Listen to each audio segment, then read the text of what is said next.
Cream से हटके भी बहुत से ऐसी टेक्निक्स हैं जिसके थ्रू बहुत जल्दी एजिंग को ख़त्म किया जा सकता है। तो वो कौन कौन से ऐसे तरीके हैं जिनके थ्रू हम एजिंग को थोड़ा सा पहले रोक लें, या फिर अगर एजिंग आ गई है तो उसको हम बैलेंस कर लें, ज़रा कंट्रोल कर लें? जी फिज़ा, बिल्कुल। देखिए, सबसे पहले ट्रीटमेंट से पहले सबसे पहले तो आपकी स्किन केयर रूटीन जो है वो फाउंडेशन है, वो बुनियाद है। स्किन केयर रूटीन आपने अपनी पहले ठीक करनी है कि मॉर्निंग में क्या अप्लाई करना है, रात को क्या अप्लाई करना है, क्लेंजिंग कैसे करके सोना है। उसके बाद आते हैं प्रोसीजर्स। अच्छा। अब बहुत सारे, अब एजिंग जब एक दफ़ा स्टार्ट हो जाती है, अब रिसर्च ये कहती है कि आपके 20 ईयर्स के बाद आपका कोलेजन टूटना शुरू हो चुका होता है। उसके नज़र वो 30s के बाद आना शुरू होता है, लेकिन हमें जो प्रिवेंटिव मेजर्स हैं वो लेट 20s या अर्ली 30s में लेना शुरू कर देनी चाहिए। और ऐसे बहुत से ट्रीटमेंट्स अवेलेबल हैं जो कि आपने अपने बेसलाइन पे रखने हैं, जो आप मंथली या 3 मंथली कुछ ऐसे ट्रीटमेंट्स हैं जो आप ले सकते हैं, जिससे आपकी 50-60 साल तक आपकी स्किन बिल्कुल यंग रहती है और आपका कोलेजन जो है वो बनता रहता है और स्किन पे एक ग्लो बरकरार रहता है। उसमें मैं जब भी क्लिनिक में पेशेंट्स आते हैं तो उनको मैं गाइड करती हूँ कि 2 तरह के ट्रीटमेंट्स हम डिवाइड करते हैं। एक वो ट्रीटमेंट्स जो हम आपकी स्किन सरफेस के ऊपर कर रहे होते हैं, जो स्किन की ग्लो के लिए हैं, लाइक हम स्किन को बार बार साफ़ कर रहे हैं और स्किन का ग्लो, उसकी पिगमेंटेशन, उसकी दाग धब्बे, छाइयाँ, और अगर एक्स्ट्रा बाल हैं, गैर ज़रूरी बाल हैं, रुआं है जो आपके फेस को एक काला सा मास्क दे देता है, उसको ट्रीट करने के लिए कुछ ट्रीटमेंट्स डिज़ाइन किए गए हैं। और फिर दूसरे कुछ ट्रीटमेंट्स होते हैं जो आपके कोलेजन बूस्टर्स होते हैं। अच्छा। कि जो आपकी कोलेजन के प्रोडक्शन को बढ़ाते रहें और आपकी स्किन की स्ट्रेंथ को बरकरार रखें। तो मैं इन 2 कैटेगरीज में डिवाइड कर देती हूँ प्रोसीजर्स को। तो जो आपकी सरफेस के ऊपर होते हैं वो तो मंथली आपको लेने पड़ते हैं, या फॉर दैट मैटर आपको 1.5 महीने बाद या 2 महीने बाद लेना पड़ता है, क्योंकि स्किन का जो साइकिल है वो 30 डेज़ का होता है। 30 डेज़ के बाद आपकी ट्रीटेड स्किन जो है वो ख़त्म हो चुकी होती है और फिर आपकी वही पुरानी वाली स्किन दाग धब्बों वाली और अच्छा, ये सिर्फ 30 दिन तक रहती है? ये 30 दिन तक इफेक्ट। आप जैसे आप कोई सैलून फेशियल भी लेते होते हैं, जैसे पहले सैलून फेशियल्स बहुत इन थे, तो वो भी 30 दिन से आपने देखा होगा, 1 महीने से ज़्यादा जो भी आप सरफेस पे काम करते हैं, फॉर एग्जांपल अगर आप पॉलिशर भी लेते हैं तो 30 दिन से ज़्यादा उसका इफेक्ट नहीं रहता। तो क्या ये जो डॉक्टर्स हैं, मेडिकल जो है, वो अलाउ करता है कि हम पॉलिशर्स ले सकते हैं? क्योंकि बहुत से लोग कहते हैं पॉलिशर्स स्किन के लिए नहीं है, स्किन को बर्न कर देता है। इसका सवाल का जवाब मैं आपसे लूँगी। एक कॉल है हमारे साथ। अस्सलाम वालेकुम। वालेकुम अस्सलाम।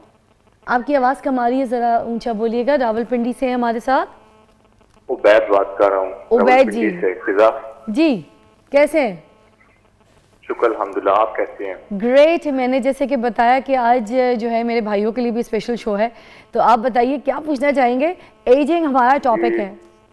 जी जी, बहन से एक सवाल है मेरा जी। कि मेरी स्किन जो है वो ऑयली है। अच्छा।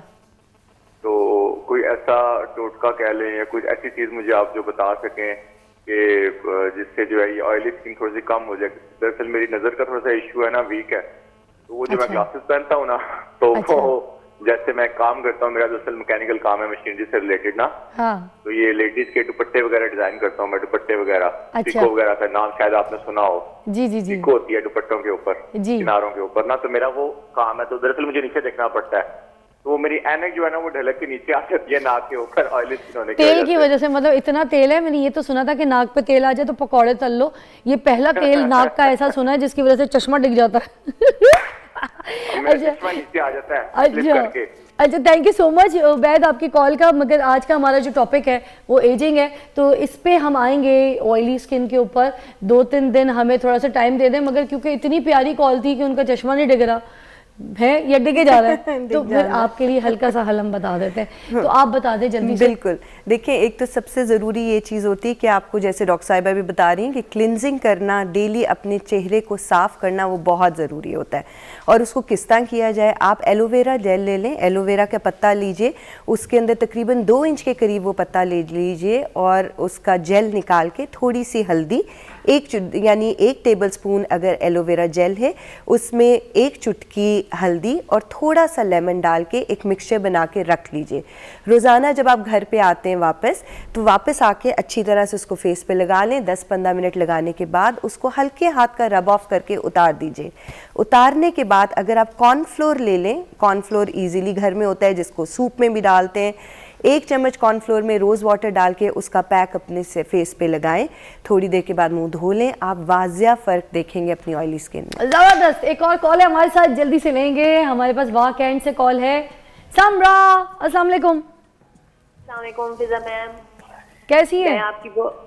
मैं आपकी बहुत बड़ी फैन हूँ और मैंने अभी आपका शो देखा है और मेरे टॉपिक भी ऐसा है कि मैं आपसे क्वेश्चन पूछना चाह रही हूँ जी कि मेरी एज अभी है 31 ईयर्स। ठीक है। तो मेरी आंखों के नीचे इस तरह झुर्रियाँ और वो फाइन लाइन जिस तरह आ रही होती हैं और बच्चों की डिलीवरी में जो छाइयाँ वगैरह बन जाती हैं उस तरह मेरा फेस काफी खराब हो गया। अच्छा। तो मैं एक हाउस वाइफ हूँ, तो मतलब इस तरह वो कोई खास नहीं है कि हम लोग वही पार्लर वगैरह का जाने का कोई सिस्टम नहीं है। तो घर में मैं ऐसा क्या कर सकती हूँ कि मेरा फेस थोड़ा ग्लो करे या ये रिंकल्स और ये छाइयाँ वगैरह मतलब कुछ कम हो जाए या बेहतर हो जाए? मैं आपको अभी जवाब देती हूँ, हमारे साथ रहिएगा शो पे। समरा, मुझे बताइएगा कि इनका जो मसला है वो थोड़ा सा झाइयों वाला भी है और साथ साथ इनका रिंकल्स का मसला आ गया जो आंख के नीचे है।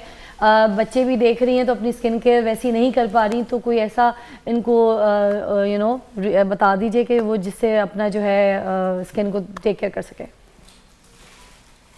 घर पे रह के 3 चीज़ें बहुत इंपॉर्टेंट हैं जिसे आप देख सकते हैं, लाइक ABC अगर हम याद रखने के लिए रखें। A फॉर एंटीऑक्सीडेंट्स, जिसमें एंटीऑक्सीडेंट्स हमारे डिफरेंट अवेलेबल होते हैं वो, प्लस उसके साथ साथ रेटिनॉइड्स हम स्टार्ट कर सकते हैं। रेटिनॉइड्स क्या होते हैं? विटामिन A डेरिवेटिव्स होते हैं, उसकी क्रीम्स अवेलेबल होती हैं। ठीक है। तो वो एंटी एजिंग प्रॉपर्टीज होती हैं उसकी, और साथ साथ ये आपके मेलाज्मा पे भी काम करता है। देन B अच्छा, रेटिनाइल में इनको ये भी देखना पड़ेगा ना समरा जी, इनको ये भी देखना पड़ेगा ना कि इनकी ड्राई स्किन है या ऑयली स्किन है, क्योंकि रेटिनाइल भी अब 2 किस्म के आने लग गए, for the dry skin as well and for oily skin. क्योंकि पिछले टाइम पे अभी मैंने गलती कर दी थी, I have the dry skin, तो मैंने गलत रेटिनॉइल्स यूज़ कर लिए थे। तो ये ज़रूर इनको रेकमेंड कर दें, बल्कि कोई ब्रांड भी कर दें। आई रिक्वेस्ट यू कि बल्कि किसी को ब्रांड भी भले आप रेकमेंड करें ताकि वो सही चीज़ खरीद सके। ठीक है, ओके। अच्छा, इसमें फिजा हमारे पास रेटिनॉल सीरम्स भी अवेलेबल हैं विद हाइलुरोनिक एसिड। तो हाइलुरोनिक एसिड के साथ जब कॉम्बिनेशन में यूज करते हैं तो उससे फिर आपको एक मॉइस्चराइजिंग इफेक्ट भी देता Perfect, है। yes. प्लस अगर आप सिंपल लाइक रेटिनॉइड्स लगा रहे हो तो रेटिनॉइड्स आप किसी भी अच्छे मॉइस्चराइजर में मिक्स करके नाइट टाइम में लगाओ। इसको आप डे टाइम में नहीं लगाते क्योंकि स्किन फोटो सेंसिटिव हो जाती है। परफेक्ट। अच्छा, तो आप इसको नाइट में लगाएं। देन सेकेंड स्टेप ये होना चाहिए कि बैरियर, आपने बैरियर बनाना है अपनी स्किन पे। एक सन स्क्रीन आपका बहुत अच्छा एक इफेक्टिव सन स्क्रीन होना चाहिए। अच्छा, अब वो जो आपने हाइलुरोनिक के साथ जो रेटिनॉइल बताया था उसका ब्रांड उनको प्लीज कोई बता दे जाके वो मार्केट में इजीली खरीद सके। ब्रांड नेम देखो, डिफरेंट ब्रांड्स के आते हैं। आप अगर ओवर द काउंटर देखो तो उसमें लॉरियल के भी अवेलेबल हैं। अच्छा, क्योंकि कंपनी नेम हम दें तो लॉरियल में भी अवेलेबल हैं, जिसमें आपके पास बहुत अच्छा है ये सीरम जो है इनका। अच्छा, क्योंकि डॉक्टर समरा मैंने बहुत से ऐसे शोज देखे हैं ना, क्योंकि जिन शोज में हम ये तो बता देते हैं कि आप ये इस्तेमाल कर लें, मगर जब तक हम चीज़ या किसी ब्रांड का नाम नहीं बताते ना कि कौन सा सही ब्रांड है जो सही काम कर रहा है या कौन सी ऐसी दवाई है, तो उसका अगर जब हम नाम बता देते तो सामने वाला जो पेशेंट है ना उसको बहुत हेल्प हो जाती है। तो मेरे मॉर्निंग शो करने का जो मकसद है ना वो ये है कि मैं उनको उस पूरे कंप्लीट हल जो है उनके सामने उनके लिए आसान कर दूं, जाके तब ईजिली सब कुछ उनकी ज़िंदगी में अवेल हो जाए। ओके, उसमें आप अगर आपको सीरम ओवर द काउंटर आप सीरम नहीं लेना चाह रहे, कोई ब्रांडेड नेम कंपनी नेम से लेना चाह रहे हैं, तो स्किन ए क्रीम आती है जो कि रेटिनॉइड्स है, उसका P साइज लें विद मॉइस्चराइजर। कोई भी आप डर्माइव ऑयल फ्री भी आता है मॉइस्चराइजर और ऑयली स्किन के लिए भी आता है, तो आप उसमें थोड़ा सा मिक्स करके आप नाइट में लगा सकते हैं। तो उससे ड्राइनेस नहीं होगी आपकी स्किन की। मॉइस्चराइजर ये दोनों तरह के अवेलेबल हैं, ऑयल फ्री भी हैं, ऑयली स्किन